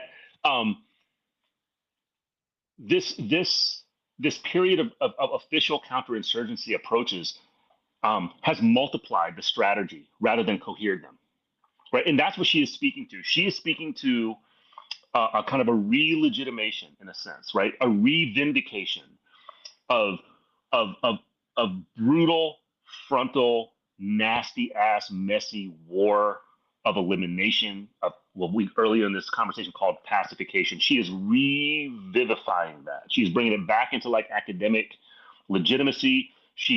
So like that's happening at the very same time that there are these other theaters of counterinsurgency warfare that coexist with that. So the thing is, all these things are happening simultaneously. It's been like that for the last 20 years, right? Even, and I say the last 20 years because that's around the period of time in which the counterinsurgency curriculum of the U.S. military has been revised to emphasize the good governance kind of thing. So what we need to understand is that counterinsurgency is a totality. It is not one strategy. It is not one strategic emphasis. It is multiple, sometimes seemingly contradictory theaters of warfare that coexist. These include extra-state, meaning non-state forms of counterinsurgency activity, which I would still call warfare. NGO humanitarianism, right? I would argue that this is a form of like demilitarized warfare. And I don't see that as a contradiction of terms, right? Political reform initiatives imposed on occupied communities and for that matter, nations, right? The efforts to fabricate civil society infrastructure, that's coming in the US. Like when this period of civil society, implosion or detonation, when this period eventually subsides, there will be efforts to refabricate civil society, right?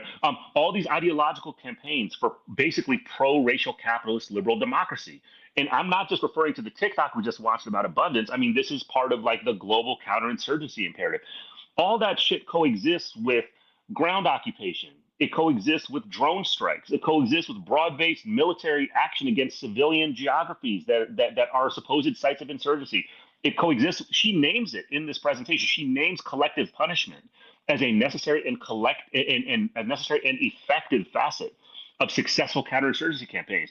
By the way, for folks who don't know that term, collective punishment is when you basically impose military violence, oftentimes, at the level of mass casualties and deaths on entire civilian populations as so-called collective punishment for the fact that an identified insurgent group or people or persons exist within the same space, right? So it becomes a collective. This is what's happening in Gaza. It's been happening in Gaza, right? So all et cetera, et cetera, et cetera. So the key point is that the contemporary counterinsurgency curriculum of the 21st century, it's what it's catalyzed is a radical expansion of the totality of counterinsurgency. What her presentation does is it brings back the kind of the military imperative, like the military focus. What works? Well, what works, so-called works. And again, the notion of success here is also to be held in critical question because in many of the places she cites, there remain ongoing insurrections and insurgencies against those orders, right? So to say counterinsurgency is a permanent state, right? The one point that I will emphasize that she doesn't fully appreciate in this presentation is how crucial it is that contemporary counterinsurgency has radically expanded the institutions and political actors who participate in counterinsurgency measures beyond the state, right? Her concern, which I understand, is strictly on kind of like what is constitutes a successful military counterinsurgency campaign. I get it. But if we're thinking about counterinsurgency as a totality, what the risk we run if we listen to her too much is we forget about the fact that regardless of whether they're effective or not, right, in quelling the insurgency, the fact of the matter is the totality of non-state actors and organizations are fully involved in aspects of the counterinsurgency curriculum that don't require their formal affiliation with the state.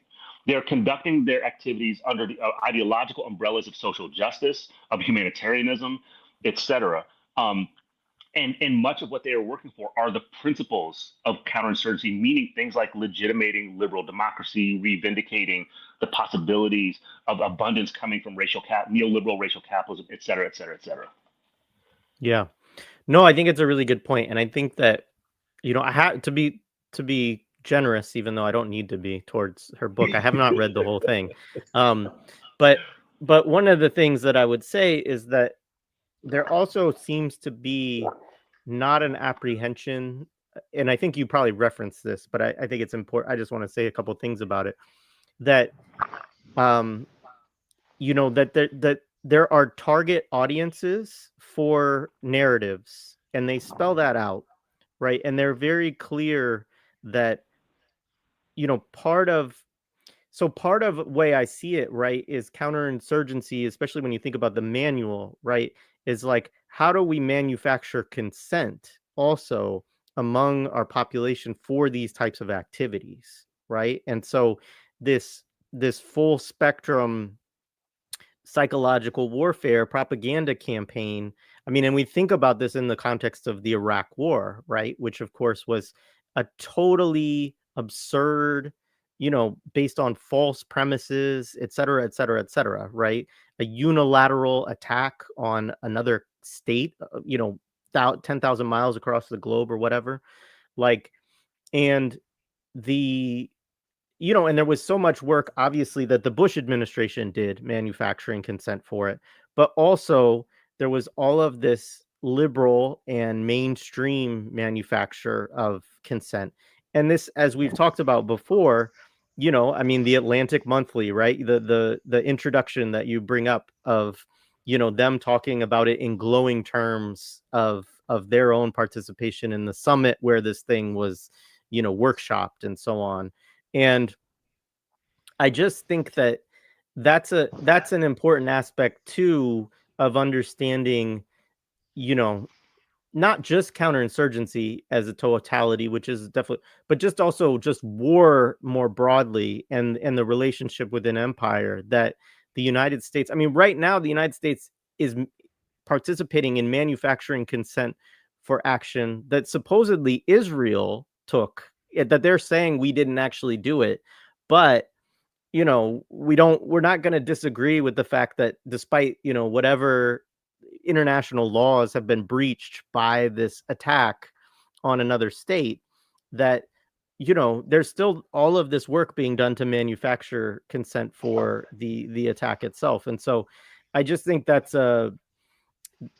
another important part, is that in the counterinsurgency field manual, they talk about how it's important that the United States population supports these activities, and we have to do work to ensure that. Yeah, and I think a crucial part of the work is the work that all of us can participate in, which is to undermine, attack, and destroy normalizations. And I say normalizations plural, like it's a concept and term I've learned really like deeply from Palestine liberation comrades and Palestinian thinkers in particular. And for that matter, anti-Zionist Jewish thinkers in particular. Like the point of normalization of these regimes of dominance, of violence, of conquest, of occupation, of chattel, for that matter, it's brought to me a particular kind of sharpness to understanding how normalization is the driving logic of a particular fraction of that counterinsurgent totality that is civilization, is to normalize the civilizational logic, like meaning the acts, the practices of civilizing, which are pacification, right, which are genocide, which are elimination, which are occupation, all these things. So if normalization is a central part of that logic, which I don't know that we fully or adequately talk about, right? I don't know that we adequately talk about that particular thing, the normalization of this shit. In fact, I think we oftentimes, the way that a lot of the conversations and organizing in intellectual spaces we're in, I think we oftentimes, despite our best intentions, we do the opposite, which is we talk about the thing that is being normalized as if it is exceptional, as if it is a deviation, as if it is how things really shouldn't be. When what we probably should be doing is framing this differently, which is all this is like when the cops come for Black folks in the way they do, in the fatal, asymmetric, war-like ways to assassinate people, to take Black people captive at the level of like geographically focused targeted warfare, etc. Right? We go through this. We go through all the laundry list of how this is happening. If we talk about those things in the terms of how they are actively, constantly becoming normalized, or there's efforts to normalize those things, I think it shifts in a crucial and I think productive way. It shifts, first of all, how we understand the problem, but it also, I think, multiplies the ways in which we can undertake opposition and insurgency, counterinsurgency against it, which is you fucking destroy the normalization, which that shit is not hard to do, right? The problem is that a lot of our folks will talk about, they'll use language and experience and poetry, man. Like they'll use concepts and aesthetics that will denormalize the violence, and this is the shit that drives me, into like fits of rage. And then our same folks will fall back into a language of, oh, this is not what should be normal. What should be normal is, and then people say rights, liberal democracy, academic freedom, whatever it might be, right? Humanitarian. So like, what happens if we just stay with the fact of the confrontation with normalization? That we need to stay within the work of denormalizing. When people disable ICE vehicles in the parking lot of fucking Doubletree Hotel in Irvine or wherever the fuck they are, right? Those are acts of denormalization at so many levels, right? That shit is not only about disabling those ICE vehicles. That is a denormalization of like the prestige of state power, right? And like fucking stay there. And I'm like willing to bet, I don't know anybody that did that shit, but be happy and proud once I do. But I'm willing to wager that the people who undertake those actions are like, they are not interested in coming back to the edifices of being protected by constitutional rights at this point, right? It's like the state power is the fucking permanent adversary. It is a threat to my existence. It's a threat to my people and my loved ones' existence.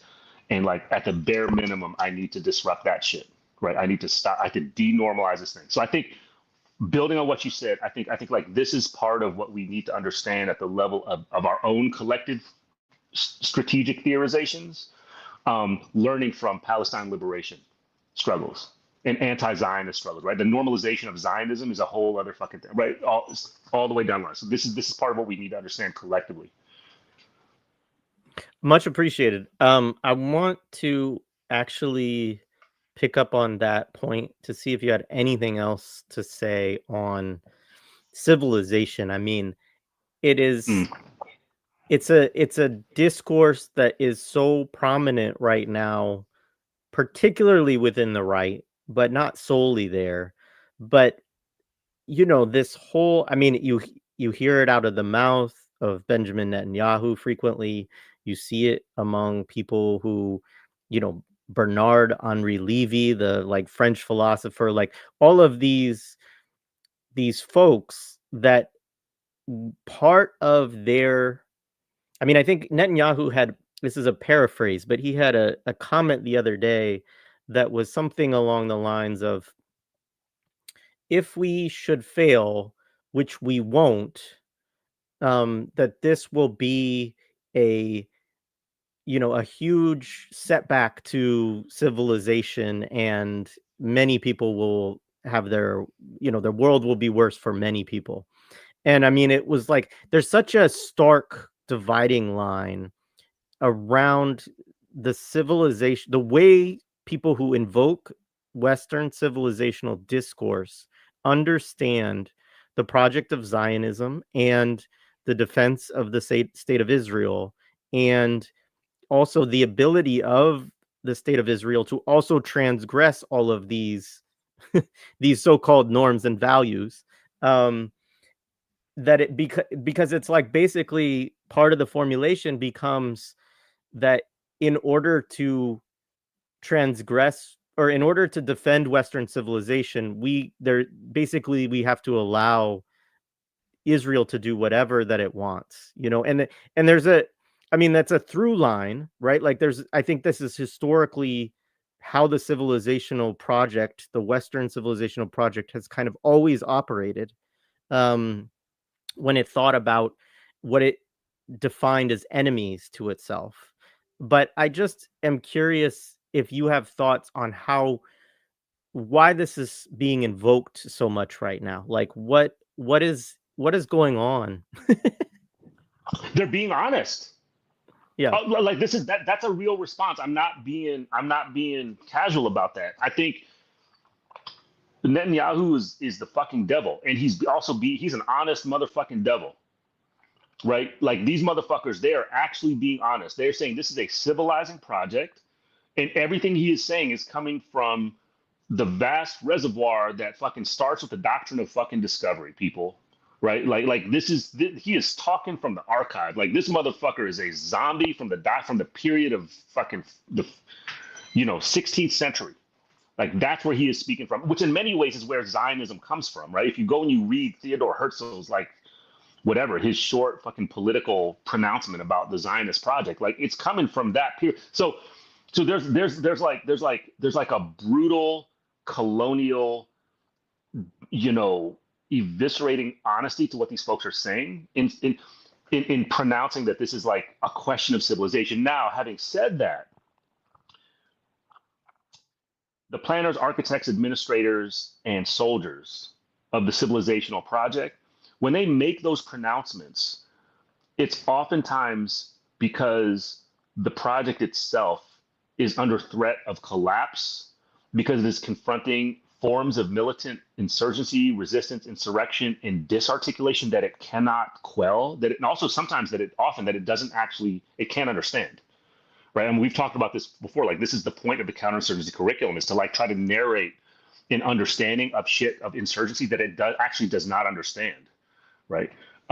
So this is not the other side. This is the coexisting side. Like it's simultaneous with those pronouncements is the fact of the surrounding insurgent totality. So there is an insurgent totality that surrounds the counterinsurgent and colonial and genocidal and Zionist, etc., right? Militarization, occupation, and war. There's an insurgent totality. And that is what terrifies the civilizational project, and it always has, right? That's why the civilizational project is never fucking complete. Because in some ways it is constantly working from, at bare minimum, a sense of its own terror that is actually surrounded.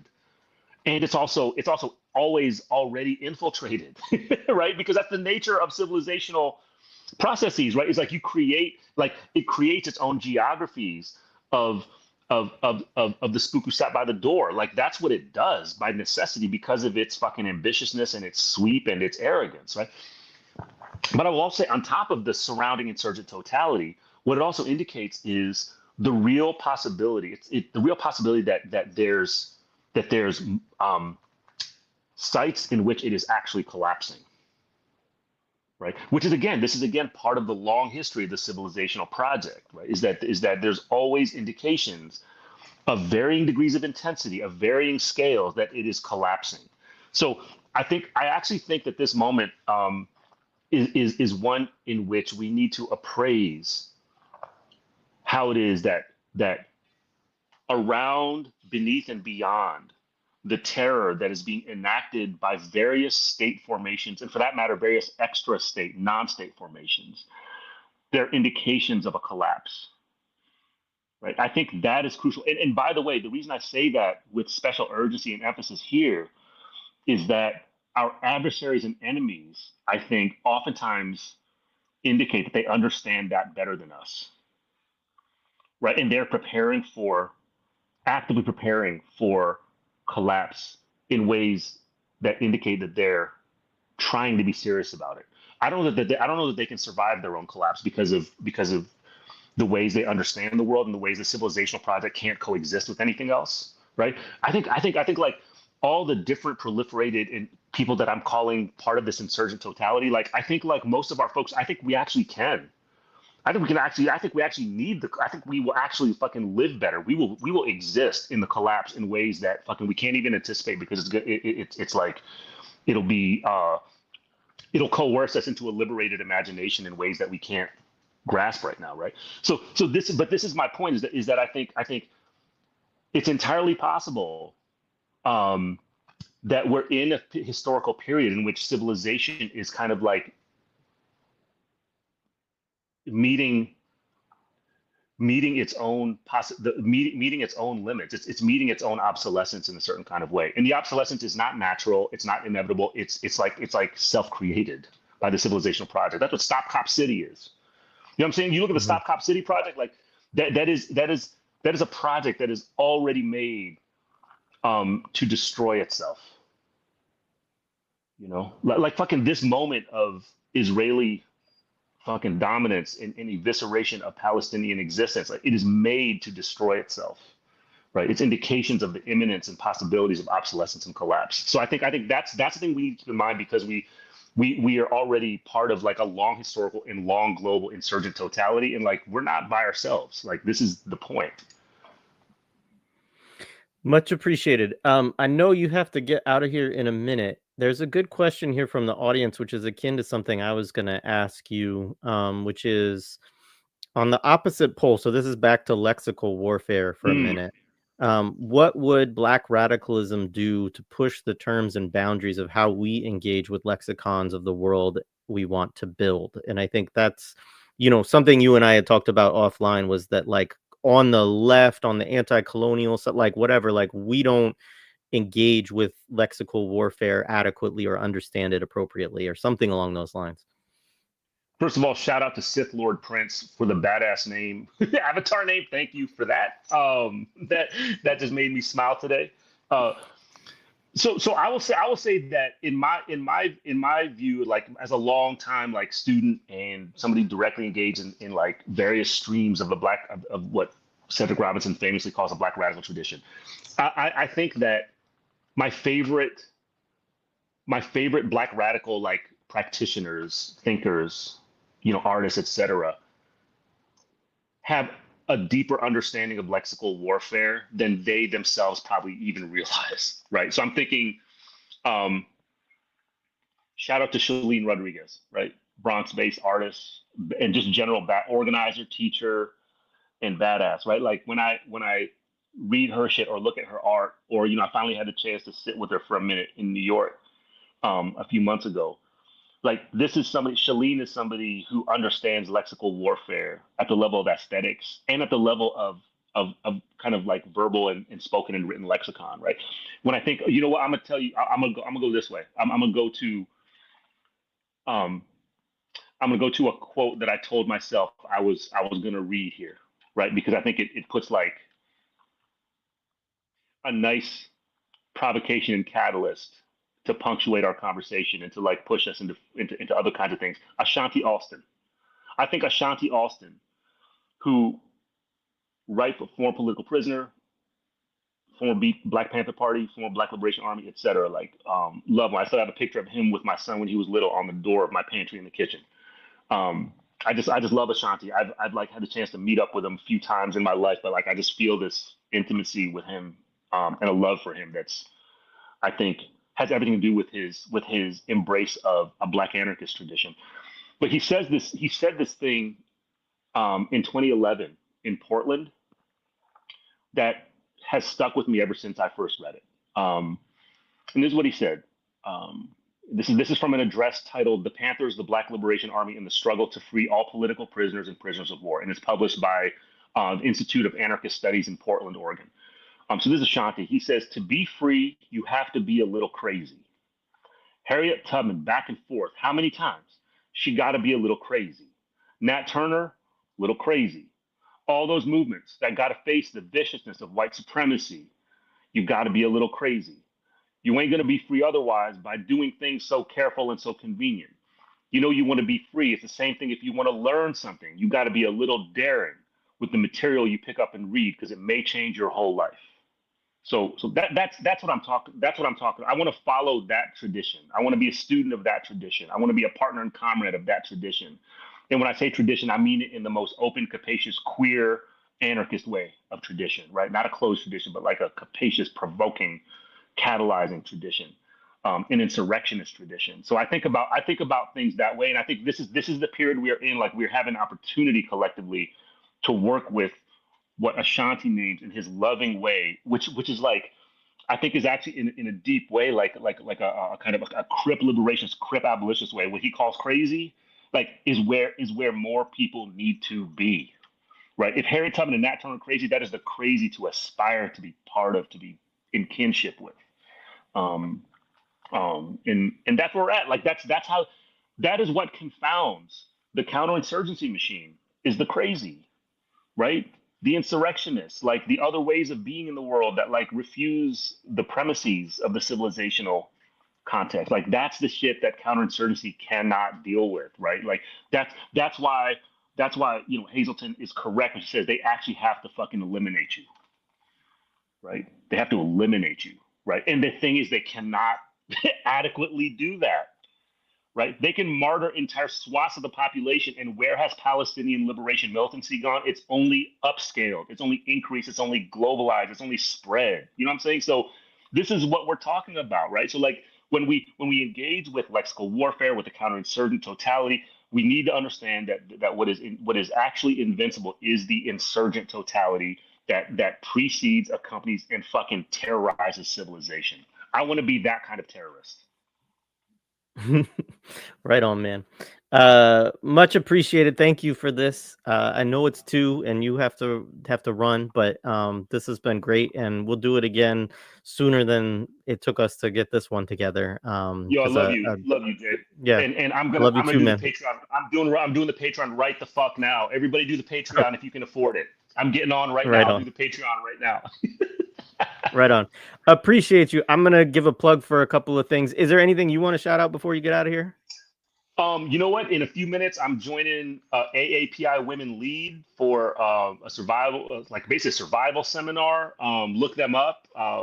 Good friend and comrade Connie won, Jenny won. They've been doing this really critical, like abolitionist work, radical pro sex worker work. Like I mean, they've been struggling and they've been scrapping and they've been doing their thing. So folks, jump on and support their work as well. I just want to give them a shout out. Right, I'm gonna join them in a minute.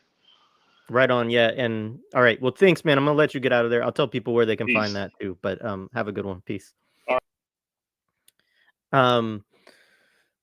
That so if folks, my Instagram or our Instagram, Josh and mine is at Mac MAKC capitalism, right? So if you go there, you'll see Dylan's. He was a collaborator on the post for this show. You can find his Instagram in there. So he's been posting about that other project that he's going to do later today. Just one other thing I wanted to say. So we just wrapped up our Samir Amin accumulation on a world scale study group, over 600 pages of Samir Amin economics, which was a mammoth undertaking, and shout out to the folks who made it all the way through with us. So that means that we have another one coming up. We'll start it in July. I'm going to try to get details out later today, if not by Monday. And we're going to read Safia Bukhari's The War Before. So if you are not a Patreon member, it's a good time to sign up and you'll get all the information on that. And you can participate in that study group, which I imagine will have a lot of interest. So that's coming up. The other thing on Monday, Abdul Jawad Omar is going to be back, and obviously we have a lot to talk about. He has written a couple of really good recent pieces, even after the last conversation we had with him a couple of weeks ago. And I'm sure I'll be interested. By then we will probably have more, information about, Israel's attacks on Iran, perhaps counterattacks, and of course, we'll be talking about situation in the West Bank, situation in Gaza, and more about that. So anyways, check that out. I should get it up on the page later today or maybe tomorrow. So a couple of things just to keep your eye out forward. On Monday, it's going to be at 10 a.m. Eastern time. So yeah. Sorry. Anyways, thank you so much. Shout out again to Dylan. Really appreciate him and enjoyed this conversation. And I'll catch you all next week, hopefully.